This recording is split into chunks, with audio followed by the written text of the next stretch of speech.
இது வந்து எல்லா பத்திரிகையிலையும் போட்டாங்க. சேகர் பாபு அவரால் தான் ஸ்டாலின் அவர் தோற்றார். தான் ஜெயிக்கிறதுக்கு எல்லா வேலையும் பண்ணிக்கிட்டாரு. ஆனால் ஸ்டாலின் தோக்கிறத பற்றி அவர் கவலைப்படுறாங்க.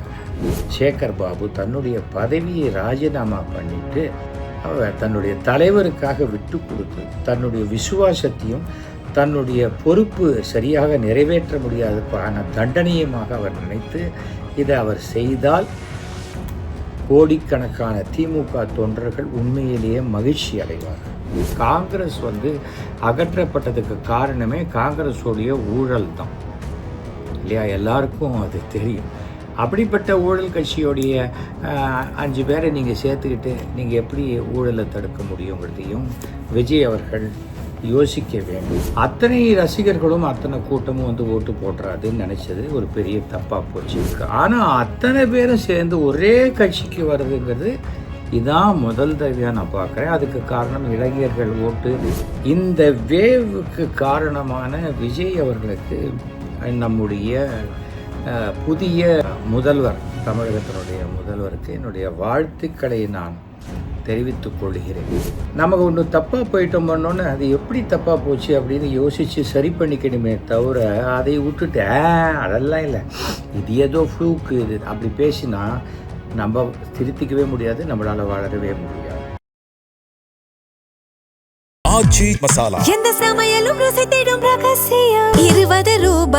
எல்லாருக்கும் வணக்கம். இன்னைக்கு 6ஆம் தேதி மே மாதம்.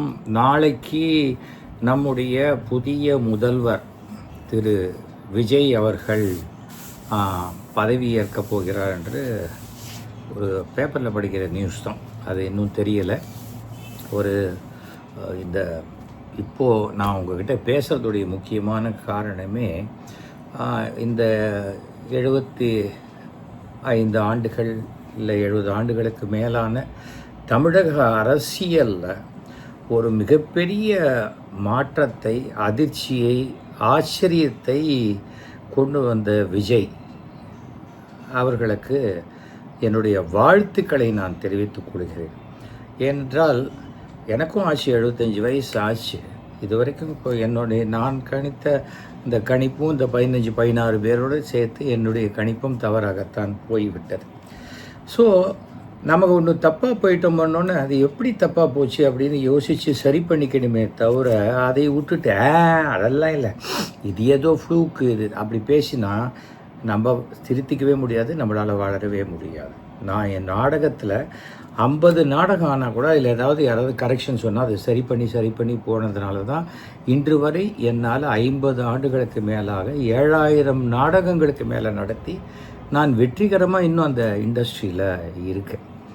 அதற்காக சொல்கிறேன். விஜயை பற்றி தப்பாக கணித்ததுடைய என்னை பொறுத்த வரைக்கும் என்னென்னா, அத்தனை ரசிகர்களும் அத்தனை கூட்டமும் வந்து ஓட்டு போடுறாதுன்னு நினச்சது ஒரு பெரிய தப்பாக போச்சு. காரணம் என்னென்னா, விஜயை பற்றி நான் ஆரம்பத்திலேயே முன்னாடியே சொல்லியிருக்கேன். இந்த ரசிகர் மன்றத்தை மிக சிறப்பாக கட்டமைத்து கொண்டு போனதுக்கு பெரிய காரணம் அவருடைய தந்தை எஸ்ஏசி.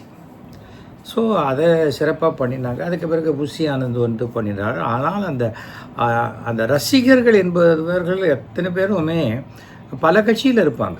ஒரு நடிகருடைய ரசிகர்கள் பல கட்சியில் இருக்கக்கூடிய வாய்ப்பு இருக்குது. ஆனால் அத்தனை பேரும் சேர்ந்து ஒரே கட்சிக்கு வர்றதுங்கிறது இதான் முதல் தடவையாக நான் பார்க்குறேன். அதுக்கு காரணம் இளைஞர்கள் ஓட்டு. 18 வயசுலேருந்து 30 வயசுன்னு சொன்னாங்க. அதை தாண்டி வீட்டில் இருக்கிற குழந்தைகள்லாம் வந்து தாத்தா, பாட்டி, அப்பா, அம்மா, சித்தி, பரிப்பா எல்லாரும் நீங்கள் விஜய்க்கு தான் போடணும், விஜய் அங்கிளுக்கு தான் போடணும், விஜய் அண்ணாக்கு தான் போடணும், அந்த மாதிரியான ஒரு வேவ் நான் என் லைஃப்பில் இதான் ஃபஸ்ட் டைம் பார்க்குறேன். இந்த வேவுக்கு காரணமான விஜய் அவர்களுக்கு நம்முடைய புதிய முதல்வர், தமிழகத்தினுடைய முதல்வருக்கு என்னுடைய வாழ்த்துக்களை நான் தெரிவித்துக் கொள்கிறேன். உடனே ஆரம்பிச்சுடுவாங்க, அப்பா என்னப்பா அங்கே ஒரு சீட்டு போட்டுறியா, அந்த கட்சிக்கு போட போறியா? கிடையாது. நான் 2011 மோடி அவர்களை அழைத்து என்னை பிஜேபியில் சேர சொன்னபோதே இனிமேல் நான் எந்த தேர்தலையும் நிற்க மாட்டேன் அப்படின்னு சொல்லிட்டு தான் நான் அவர்கிட்ட சேர்ந்தேன். 2004 ஜெயலலிதா கூப்பிட்டாங்க, நான் ஏடிஎம்கே போனேன். அவங்களே வெளில அனுப்பிச்சாங்க 2008. ஓகேயா? அதுக்கப்புறம் ராகுல் காந்தி கூப்பிட்டாரு. அப்புறம் அவங்க லோக்கல் ஆளுங்களே என்னை வெளில அனுப்பிச்சாங்க. மோடி கூப்பிட்டாரு, போனேன். என்னடா ஒவ்வொரு தடவையும் இவங்களே வெளில அனுப்புகிறாங்க, ஒரு சேஞ்சுக்கு நம்மளே வெளில வரலான்னு நானே வெளில வந்துட்டேன். நான் வெளியில் வந்தது 2021 நான் வெளியில் வந்துட்டேன். 22 வந்துட்டேன். அதுக்கு பிறகு I was not very much interested in politics. போகிறோம் நம்ம என்னுடைய ஏஜுக்கு இனிமேல் அப்படியே அம்மா தாயெல்லாம் ஓட்டு கேட்டெல்லாம் எம்எல்ஏ ஆக வேண்டிய அவசியம் இல்லை. நான் இருந்த ஒரு டைமும் 100% நேர்மையான ஒரு எம்எல்ஏவாக இருந்து விட்டேன். இப்போது திரு விஜய் அவர்களை பொறுத்த வரைக்கும் நேர்மையான அரசியல் செய்ய போகிறோம், கல்லாப்பெட்டி அரசியல் கிடையாது, எனக்கு ஊழலற்ற அரசியல் வேணும், மக்களுக்காகத்தான் வரேன்னு எல்லாம் சொல்லியிருக்கிறார். இப்போ அவரை விமர்சனம் செய்வது எந்த விதத்திலும் சரியல்ல. ஏன்னா இன்னும் பர்ஃபார்ம் பண்ண ஆரம்பிக்கவே இல்லை. ஆனால் அவர் இப்போது 107 சீட்டில் தான் இருக்கார். அவருக்கு ஒரு 11 பேர் பெரும்பான்மை பெறுவதற்கு வேண்டும். அதில் இப்போது காங்கிரஸ் ஒரு 5 பேர் வரேன்னு சொல்லிட்டாங்க. இதனால் காங்கிரஸ் வரதுனால அவர் ஆட்சி அமைச்சிட முடியாது. ஆனால் பூனைக்குட்டியை வெளியே வந்து விட்டதுங்கிற மாதிரி காங்கிரஸுக்கு திமுகவோட இருக்கிறதுல விருப்பம் இல்லைங்கிறது இந்த தேர்தலுடைய ஆரம்பத்திலேயே தெரிஞ்சு போச்சு. அது இப்போது வெளிப்படையாக வந்துடுச்சு. ஆனால் இதை தாண்டி யார் வரப்போகிறாங்க? கரெக்டாக 118 இருந்ததுன்னா அது ஜெயிக்குமா ஜெயிக்காதா? தினசரி இது என்னடா வம்பா போச்சு. ஏன்னா அதுக்கு ஆப்போசிட்டாக அப்படியே அத்தனை பேர் இருப்பாங்க எதிர்த்தாப்பில். இங்கே ஒருத்தர் 2 பேர் வரலைன்னா கூட இந்த தீர்மானம் தோல்வி அடைஞ்சிடும். அது மாதிரி நீங்கள் பார்த்துருப்பீங்க, ஸ்ட்ரெச்சர்லாம் போய் ஓட்டு போட்டிருக்காங்க. இப்போ அந்த காலத்தில் அந்த மாதிரி ஹாஸ்பிட்டலில் இருந்தபோது அந்த மாதிரியான சூழ்நிலையெல்லாம் வந்துடக்கூடாது. நம்மை பொறுத்த வரைக்கும் தமிழ்நாட்டு மக்களாக இருக்கட்டும், எந்த தேசத்து மக்களாக இருக்கட்டும், அவங்களுக்கு அடிப்படை தேவைகள், தினசரியாக வர வேண்டிய அடிப்படை தேவைகள் சரியாக வந்துருச்சுனாலே அதுக்கு மேலே அவங்க பெருசாக கவலைப்பட போகிறதும் கிடையாது. குழாயை திறந்தால் தண்ணி வரணும், சுவிட்சை போட்டால் லைட் எரியணும், ரேஷன் கடைக்கு போனால் அளவான அந்த கரெக்ட் அளவில் ரேஷன் கிடைக்கணும், பெட்ரோல் பங்க் போனால் பெட்ரோல் கிடைக்கணும், அடிக்கடி விலைவாசி ஏறக்கூடாது, ரோடு போனால் ரோடு மேடும் குழியுமா இல்லாமல் நல்லபடியாக இருக்கணும். இவ்வளோ தான் ஜனங்களுக்கு. அதுக்கு மேலே பெரிய இது கிடையாது, எதிர்பார்ப்பெல்லாம் கிடையாது. அதை தாண்டி இந்த கட்சி இருந்ததுன்னா நாம் இதை சாதிச்சுக்கலாம், இதை பண்ணிக்கலாம்னு நினைக்கிறவங்க இருக்காங்க. அந்த மாதிரி வியாபாரிகளுக்கு எந்த கட்சியாக இருந்தாலும் அவங்களுக்கு எங்கேயாவது ஒரு ஆள் இருப்பாங்க, இல்லை எங்கேயாவது ஒரு உறவுக்காரங்க இருப்பாங்க, அது வழியாக உள்ளே போயிடலாம். அவ்வளோதான். ஏன் நான் இதை திருப்பி சொல்கிறேன் என்றால், விஜயை எதிர்த்து விஜய்க்கு ஒன்றும் தெரியாதுன்னு பேசினவங்க யாராக இருந்தாலும் அவங்க விஜயோட விரோதி கிடையாது. அது முதல்ல தெரிஞ்சுக்கங்க. அரசியல்லையே யாரும் விரோதி கிடையாது. அதை நம்ம நல்லா தெரிந்து கொள்ள வேண்டும். ஏனென்றால் எல்லாமே அவன் ஒன்றுமே தெரியாது வந்தால் கடைசியில் நாம தானே பாதிக்கப்பட போகிறோம். அந்த பயம் நமக்கு இருக்காதா?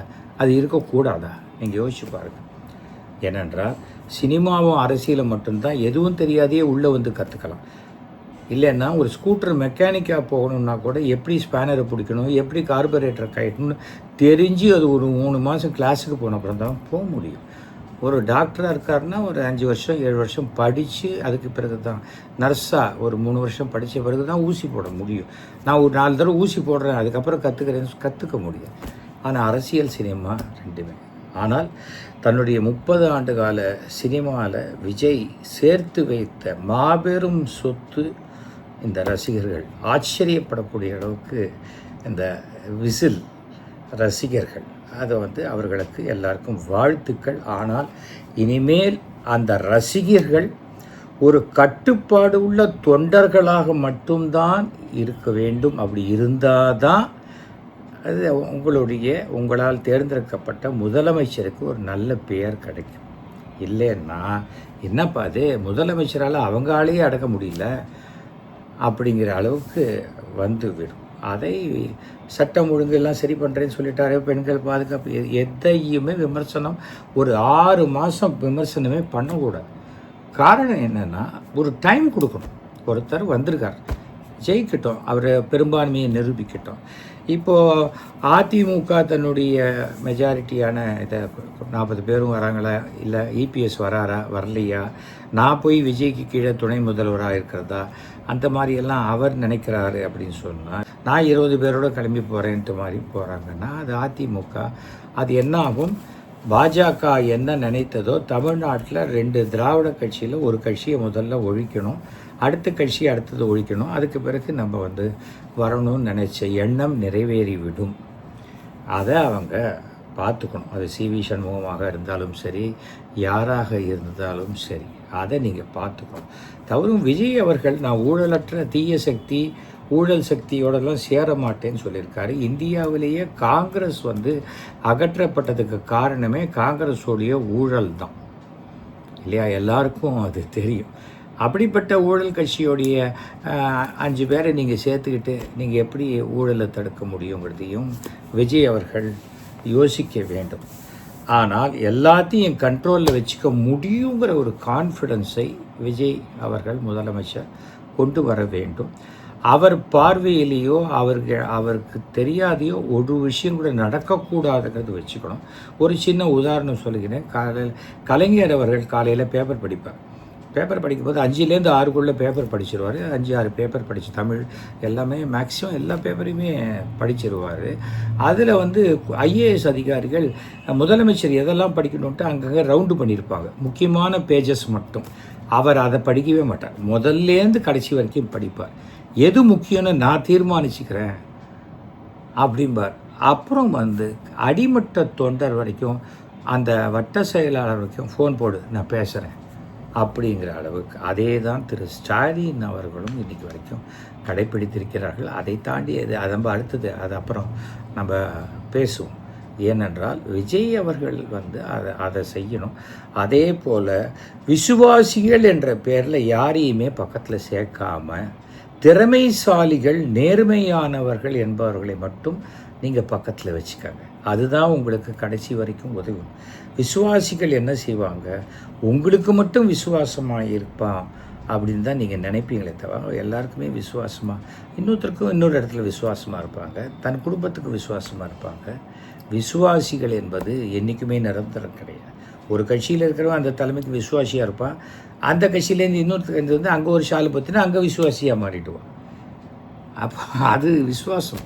நேர்மையானவர்களை தேர்ந்தெடுங்கள், அதில் பார்த்துக்கங்க. அவங்களுடைய பேக் ரெக்கார்டு பாருங்கள், அவங்க சொத்து கணக்கை பாருங்கள், மாதம் அவங்கள பற்றின விஷயங்களை சேகரிங்க. ஆனால் இனிமே உங்களுக்கு நினச்ச நேரத்தில் தூங்கலாம் போகலாம், அதெல்லாம் போயிடும்.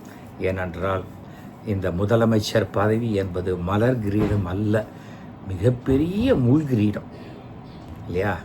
அது ஆனால் உங்களுக்கு என்ன, உங்களை பொறுத்த வரைக்கும் நீங்கள் எல்லா மதமும் சம்மதம்னு எடுத்துக்கொள்ளக்கூடிய ஒரு முதலமைச்சராக இருக்கீங்க. எல்லா கடவுளுடைய ஆசியும் உங்களுக்கு கிடைக்க வேண்டும் என்று நான் என்னுடைய ஒரு வயதில் 20 வயசுக்கு மேலே மூத்தவங்கிற முறையில் என்னுடைய ஆசீர்வாதத்தையும் நான் கொடுக்கின்றேன்.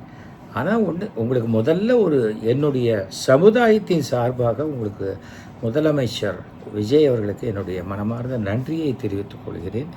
இந்த ஜெயலலிதாவுக்கு பிறகு யாருமே பிராமண வேட்பாளர்களை எங்கேயுமே போடாமல், அந்த சான்ஸே கொடுக்காம, கன்சிடரே பண்ணாமல் இருந்த சமயத்தில் 2 பிராமணர்களுக்கு சீட்டு கொடுத்து, ஸ்ரீரங்கத்திலையும் என்னுடைய கான்ஸ்டியூன்சி மயிலாப்பூர்லேயும் வெங்கட்ரமணன் அண்டு ஸ்ரீரங்கம் அவர் பேர் எனக்கு தெரியல, ரமேஷா, அவருக்கும் கொடுத்து 2 பேரையுமே வெற்றி பெற வச்சுருக்கீங்க. நான் ஆச்சரியப்படுற விஷயம், அந்த விஜய் விசில் அதை தவிர வேறு எதுவுமே யாருக்கும் தெரியல, ஜெயிச்சிட்டிங்க.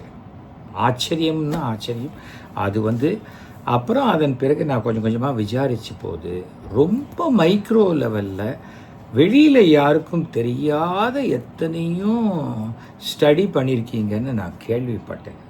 ஏனென்றால் எந்த ஒரு வெற்றிக்கு பின்னாடியும் உழைப்பு இல்லாமல் இருக்க முடியாது. அது 8 மணி நேரம் ஒர்க் பண்ணுறாங்களா, 80 மணி நேரம் ஒர்க் பண்ணுறாங்களா, 1 மணி நேரம் ஒர்க் பண்ணுறாங்களாங்கிறதெல்லாம் வேறு விஷயம். ஆனால் அந்த உழைப்பு உங்கள்கிட்ட எக்ஸ்ட்ராடினரியாக இருக்குங்கிறத நான் கேள்விப்பட்டேன். அதாவது சிஸ்டம், டிஃப்ரெண்ட் பீப்புள் எல்லாரையும் இணைக்கிறது, அவங்களுக்கு உண்டான வேலையை கொடுக்குறது, அதை வச்சு நீங்கள் பல விஷயங்களை ஸ்டடி பண்ணது, அது எல்லாமே கேள்விப்பட்டேன். இது எல்லாமே தொடர்ந்து நடக்க வேண்டும். இது வெற்றி வந்துருச்சு, ஆனால் உங்கள் வெற்றி கூட 100% முழு வெற்றி கிடையாது. ஏனென்றால் 234 சீட்டு 234 தொகுதியிலையும் நீங்கள் ஜெயிச்சிருந்தால் கூட அந்த எதிர் ஓட்டுன்னு ஒன்று வந்திருக்கும் இல்லையா, அது உங்களுக்கு எதிரான வந்த ஓட்டு தான். ஆனால் இப்போ பார்த்திங்கன்னா எதிராக வந்த சீட்டுக்களே நீங்கள் வாங்கின ஓட்டை விட அதிகமாக இருக்குது. 118 வந்தால் 50%.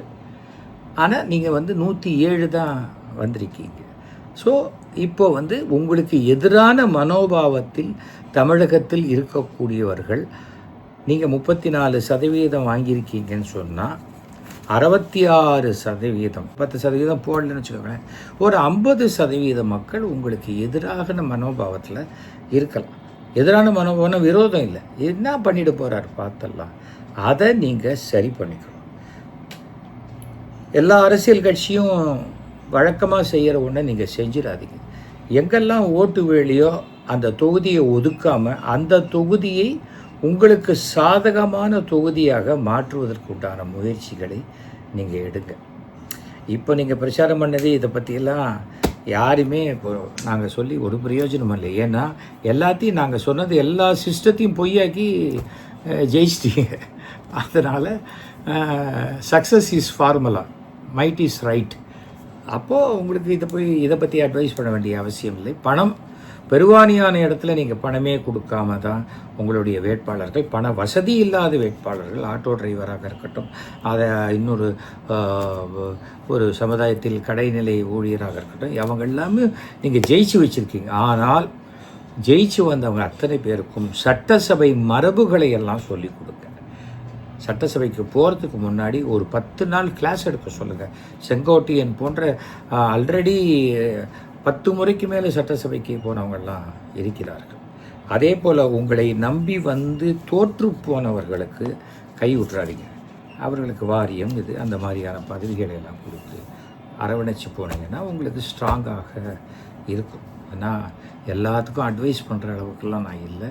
நான் இதனால் அட்வைஸ் பண்ணுறதுனால நாளைக்கே நான் டிவிக்கில் சேர்ந்துருவேன்னு யாராவது சொன்னால் அதை பார்த்துட்டு சிரிச்சிட்டு போக வேண்டியது தானே தவிர அந்த மாதிரியான இனிமேல் எந்த கட்சியிலையும் சேர்ற எண்ணம் இல்லாமல் நான் ஒரு கலைஞன், ஒரு நடிகர், அவ்வளோதான்.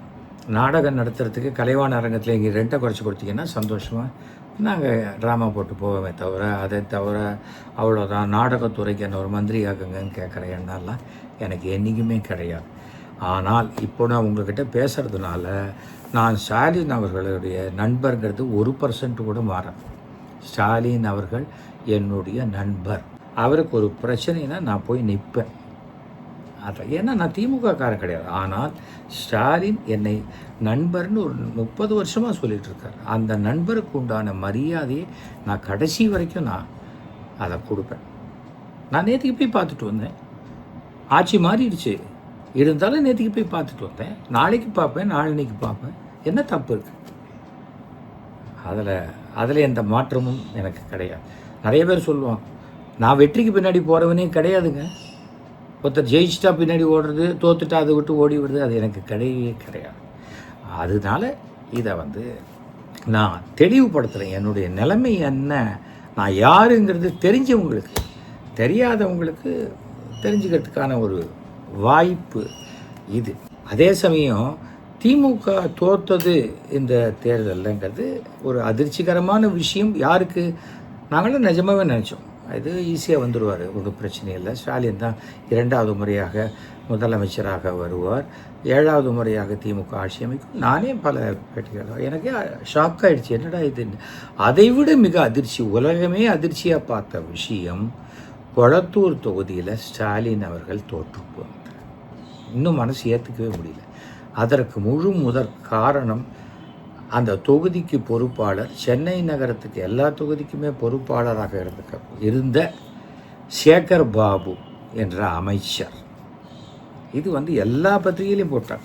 சேகர் பாபு அவரால் தான் ஸ்டாலின் அவர் தோற்றார். தான் ஜெயிக்கிறதுக்கு எல்லா வேலையும் பண்ணிக்கிட்டாரு. ஆனால் ஸ்டாலின் தோக்கிறத பற்றி அவர் கவலைப்படலை. அதற்கு ஒரே பரிகாரமாக தன்னுடைய விசுவாசத்தை சேகர் பாபு இந்த கட்சியில் காமிக்கணும்னா, ஏன்னா சேகர் பாபுவை பற்றி ஒருத்தர் சொல்கிறார், சார் அவரை பற்றி உங்களுக்கு தெரியாதா சார், நீங்கள் 2006 எம்எல்ஏவாக இருந்தபோது கலைஞரையே அடிக்க பாஞ்சவர் தானே சார், அதனால் தானே அவரை தூக்கி பின்னாடி போட்டு அவர் சீட்டை உங்களுக்கு 2வது ரோவில் கொடுத்தாரு கலைஞர். எனக்கு இன்றைக்கி காலையில் எனக்கு வருது, ஆயிரக்கணக்கான ஃபோன் வருது. என்ன சார் இப்படி ஆயிடுச்சு, தூங்க முடியல, 2 நாளாக சாப்பிட முடியல. ரொம்ப சங்கடமாகத்தான் இருக்கிறது.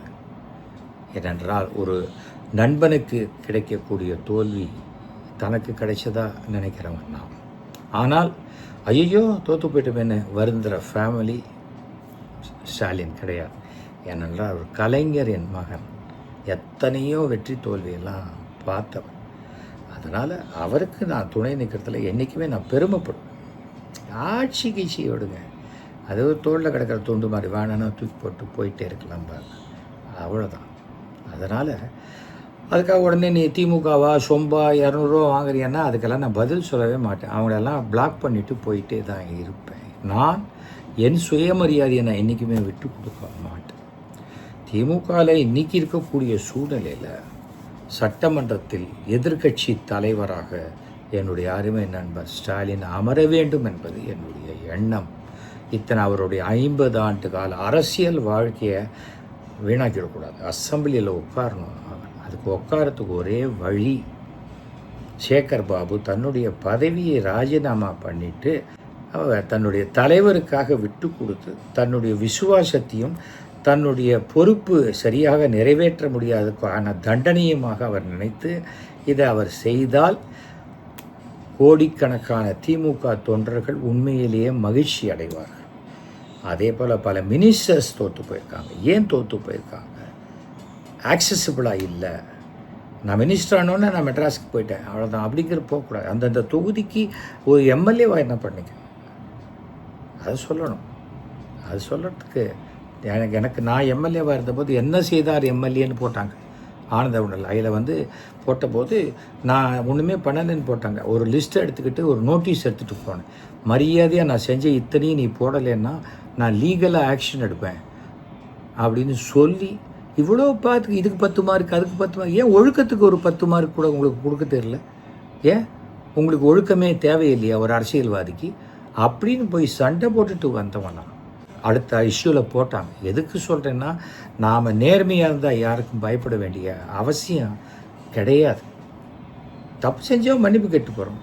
ஏன்னா நான் அப்படி தான் வளர்க்கப்பட்டேன். பிடிவாதம் பிடிச்சி நான் பண்ணது தப்பு இல்லை ரைட்டு இப்படி தான் கடைசி வரைக்கும் சண்டை போட்டு அந்த சரங்கை சொரிஞ்சு இன்னும் கேவலமாக இந்த குரங்கு புண்ணாக்கிக்கிற மாதிரி ஆக்கிக்கிற மனோபாவம் எனக்கு கிடையாது. லைஃப்பை ப்ளசண்ட்டாக வச்சுக்கணும், பீஸ்ஃபுல்லாக வச்சுக்கணும், சந்தோஷமாக வச்சுக்கணும்னு நினைக்கிறவன் தான். அந்த ஒரு காரணத்துக்காக தான் நான் இந்த என்னுடைய வாழ்க்கையின் முறையை பற்றி நான் உங்கள்கிட்ட சொல்கிறேன். இந்த கூட்டணி ஆட்சியாக இருந்தாலும் சரி, தனிப்பெரும்பான்மை ஆட்சிங்கிறது கிடையாது. அல்லது மக்கள் சில பேர் சில கட்சியில் மொத்தமாக ரிசைன் பண்ணிட்டு இங்கே சேர்ந்து இங்கே தன்னுடைய மொத்த ஆதரவையும் கொடுத்து இந்த கட்சியில் சேர்ந்துக்கிறதா இருந்து அது என்ன வேணால் அது அரசியல். கிட்டத்தட்ட 1,75,00,000 பேருக்கு மேலே விஜயை நம்பி வாக்களித்திருக்கிறார்கள். அதே சமயத்தில் திமுகவை நம்பி 17 லட்சம் பேர் தான் குறைச்சல். 37-47 லட்சம் பேர் வாக்களிச்சிருக்காங்க. எல்லாருக்குமே அதிமுகவுக்கும் வாக்களித்திருக்கிறார்கள்.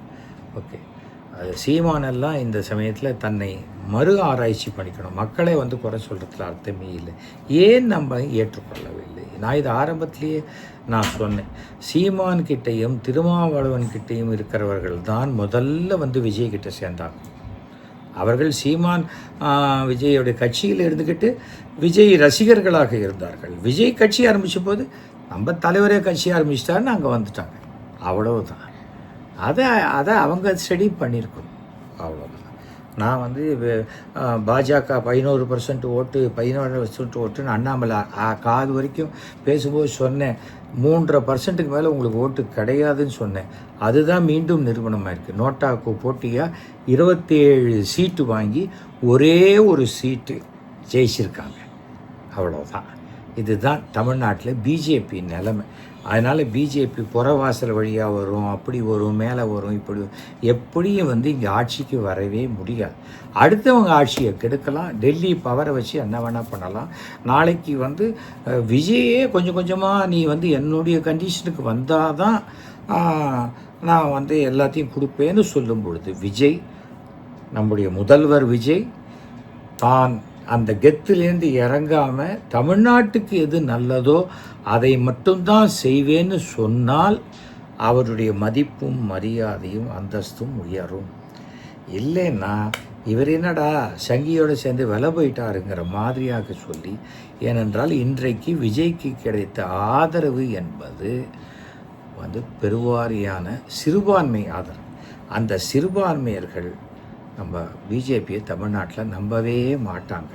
அப்படி நம்பிக்கையே இல்லாத ஒருத்தரை ஒரு முதலமைச்சர் நம்புறேன்னு சொன்னால் நாளைக்கு அந்த முதலமைச்சரையே நம்பாத போயிடுவாங்க. இதுதான் நடக்கும். அதுக்காக தான் நான் சொல்கிறேன், மீண்டும் பிராமண சமுதாயத்தின் சார்பில் நீங்கள் கொடுத்த அந்த 2 சீட்டுக்கும் அனைத்து நன்றிகளையும் நாங்கள் தெரிவித்துக் கொள்கிறோம். அந்த 2 பேரில் ஒருத்தருக்கு நீங்கள் மினிஸ்டராக கொடுத்தீங்கன்னாக்க தமிழ்நாட்டிலேயே மிகப்பெரிய சரித்திரத்தை நீங்கள் ஒரு 50 ஆண்டு காலம் கழித்து நீங்கள் பண்ணியிருக்கீங்க. அப்படிங்கிற மிகப்பெரிய பெருமையுடன் அந்த சமுதாயம் உங்களுக்கு என்ன பதிலுக்கு செய்யணுமோ அதை செய்வாங்க. நியாயமாக பார்த்தா பெரியார் என்ன சொல்லியிருக்கிறார் என்றால், தலைகளுக்கு ஏற்ப இடஒதுக்கீடு கொடுக்க வேண்டும். தமிழ்நாட்டில் சுமார் 45 லட்சம் பிராமணர்கள் இருக்கிறார்கள். ஒரு தடவை கலைஞர் கேட்டார், நீங்கள் 45 லட்சம் பேர் இருக்கீங்களா அப்படின்னா, தமிழ்நாட்டில் 45,000 கோயில் இருக்குதுன்னு அறநிலைத்துறை சொல்லுது சார். ஒரு கோயிலை சுற்றி 100 பிராமணன், நீங்களே கணக்கு போட்டுக்காங்கன்னு சொன்னேன். ஏனென்றால் நம்ம தமிழக அரசில் இன்னி வரைக்கும் ரிசர்வேஷன் இருக்கிறவங்களை தவிர பாக்கி யாருடைய எந்த கணக்கும் கிடையாது. இதுதான் உண்மை. இதெல்லாம் நீங்கள் சரி பண்ணி எல்லாருக்குமான ஒரு முதல்வராக இருந்தால், நடந்து கொண்டால் உங்களுக்கு சிறப்பாக இருக்கும். அதுவரை உங்களை யாருமே எதிர்க்காமல் இருக்கிறது. ஏன்னா உங்களுக்கு உண்டான டயத்தை எல்லாருமே கொடுப்பாங்க. இன்றைக்கி நாளைக்கு பண்ணுறதுக்கு இது ஒன்றும் முதல்வன் சினிமா கிடையாது. நீங்களும் ஒரு நாள் முதல்வர் கிடையாது. அதனால் உங்களுக்கு என்னுடைய மனமார்ந்த வாழ்த்துக்களை நான் தெரிவித்துக் கொள்கிறேன்.